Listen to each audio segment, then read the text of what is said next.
नमस्कार साथियों, पीटीटी 2024 की सेकंड काउंसलिंग को लेकर एक महत्वपूर्ण अपडेट मिली है। सेकंड लिस्ट की जो काउंसलिंग की प्रक्रिया है वो कब से प्रारंभ होगी, कब तक होने वाली है, इसको लेकर महत्वपूर्ण अपडेट सामने आ चुकी है। बीएड के अंदर जो 2 साल की है उसके अंदर कितनी सीटें खाली है, बीए बीएड के अंदर कितने सीटें खाली है और बीएससी बीएड के अंदर टोटल कितनी सीटें खाली रही है, उसके बारे में हम बात करेंगे। और सेकंड राउंड के अंदर कौन से अभ्यर्थी भाग ले पाएंगे वो हम बात करेंगे। तो यहाँ पर ऑफिशियल नोटिफिकेशन जारी हो चुका है। पीटीटी 2024 की वर्धमान महावीर ओपन यूनिवर्सिटी की ऑफिशियल वेबसाइट पर आप देख सकते हैं।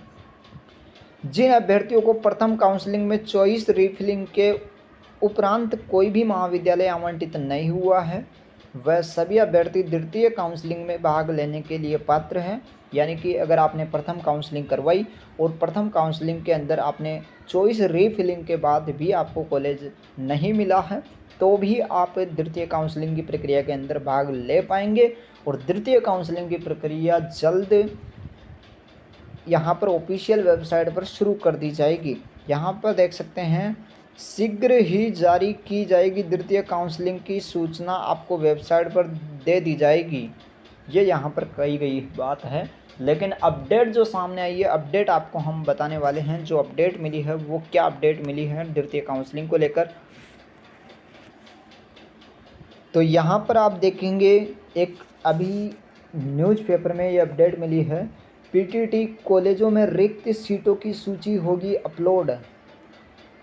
फर्स्ट राउंड की जो आपकी काउंसलिंग की प्रक्रिया है वो पूरी हो चुकी है और यहाँ पर आपको रीचॉइस अपलोड के लिए भरवाया गया था और रीचॉइस की प्रक्रिया भी पूर्ण होने वाली है। कब तक पूर्ण हो जाएगी और आपकी सेकंड राउंड की प्रक्रिया कब से शुरू हो जाएगी, तो कॉलेजों में रिक्त सीटों की सूची होगी अपलोड। तो कब आपकी ये सूची अपलोड होगी इसके बारे में हम बात करेंगे। तो ये सूची कब अपलोड होगी तो आपको मालूम होगा, जो आपकी रीचॉइस फिलिंग वाली लिस्ट जारी हुई है और उन लिस्ट के अंदर जिन अभ्यर्थियों को कॉलेज आवंटित हुआ है उन अभ्यर्थियों की रिपोर्टिंग यहाँ पर 11 अगस्त तक अभ्यर्थी रिपोर्टिंग करवा सकते हैं। 11 या 12 अगस्त तक आप मान सकते हैं यहाँ पर पूर्ण हो जाएगी फर्स्ट लिस्ट वालों की प्रक्रिया।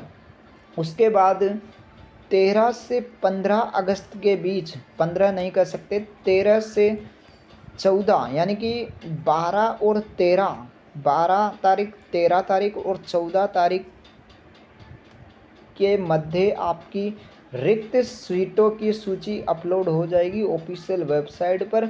और आपकी रिक्त सीटें जो रही है वो 15,604 सीटें रिक्त रही है। बिल्कुल 15,604 सीटें खाली रही है। और आप देख सकते हैं यहाँ पर किस बीएड के अंदर कितनी रही है और बीएससी बीएड के अंदर कितनी सीटें खाली रही है, यह भी विभाग ने जानकारी दी है।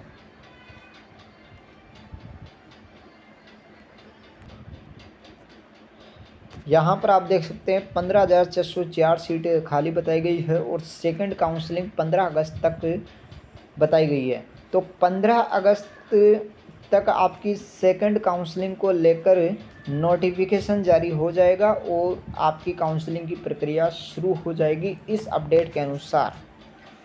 यहाँ पर देख सकते हैं, राज्य के बीएड कॉलेजों में रिक्त 15,604 सीटों पर सेकंड राउंड की काउंसलिंग की जो प्रक्रिया है वो 15 अगस्त के बाद शुरू होगी।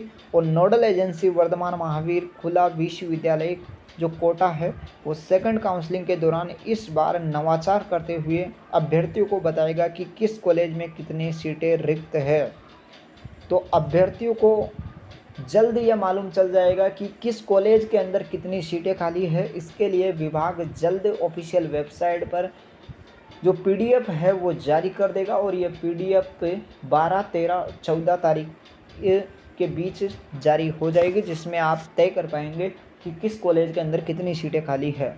अभ्यर्थी अपनी सुविधा के अनुसार उन कॉलेजों को वरीयता के आधार पर भर सकेंगे।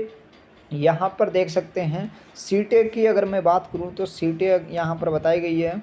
2 वर्षीय बीएड कोर्स में 7,140 सीट खाली है और 4 वर्षीय इंटीग्रेटेड कोर्स के अंदर आपकी बीए बीएड में 2208 सीटें खाली है और बीएससी बीएड के अंदर 6256 सीटें खाली बताई गई है। तो ये सेकंड राउंड के अंदर भर दी जाएगी। 15,600 कुछ सीटें जो है वो सेकंड राउंड के अंदर भरी जाएंगी। यहाँ पर देख सकते हैं 15,604 सीटें बताई गई है खाली। और सेकंड राउंड की जो प्रक्रिया है, देखो सेकंड राउंड की जो काउंसलिंग की प्रक्रिया है, इसका नोटिफिकेशन 12, 13 और 14 तारीख को जारी हो जाएगा और आपकी काउंसलिंग की प्रक्रिया 15 अगस्त के बाद शुरू हो जाएगी। ये यहाँ पर बात कही गई है, 15 अगस्त के बाद आपकी काउंसलिंग की प्रक्रिया शुरू हो जाएगी। ये यहाँ पर कहा गया है। 11 अगस्त तक जो प्रथम लिस्ट के अंदर अपवर्ड यानी कि री चॉइस फिलिंग वाले अभ्यर्थी को जो कॉलेज मिला है, उन अभ्यर्थी को रिपोर्टिंग करवानी होगी 11 अगस्त तक। उसके बाद आपकी काउंसलिंग की प्रक्रिया शुरू कर दी जाएगी। ये यहाँ पर कही गई है। अब सेकंड काउंसलिंग की प्रक्रिया के अंदर कौन से अभ्यर्थी भाग ले पाएंगे, तो आपको बता दूं सेकंड काउंसलिंग की प्रक्रिया के अंदर वे अभ्यर्थी भाग ले पाएंगे यहाँ पर जिन अभ्यर्थियों को कॉलेज आवंटित नहीं हुआ है, यानी कि 5,000 रुपये जमा करवा दिए हैं, कॉलेज आवंटित नहीं हुआ है, वे अभ्यर्थी भाग ले पाएंगे। इसके अलावा जिन अभ्यर्थियों ने अभी तक 5,000 रुपये का रजिस्ट्रेशन भी नहीं करवाया है, वे अभ्यर्थी भी भाग ले सकते हैं अभी की अपडेट के अनुसार। हालांकि अभी तक नोटिफिकेशन जारी नहीं हुआ है। नोटिफिकेशन जैसे ही जारी होगा आपको इसी चैनल के माध्यम से सबसे पहले जानकारी दे दी जाएगी। तो मिलते हैं नेक्स्ट वीडियो में, तब तक के लिए जय हिंद, जय भारत, धन्यवाद।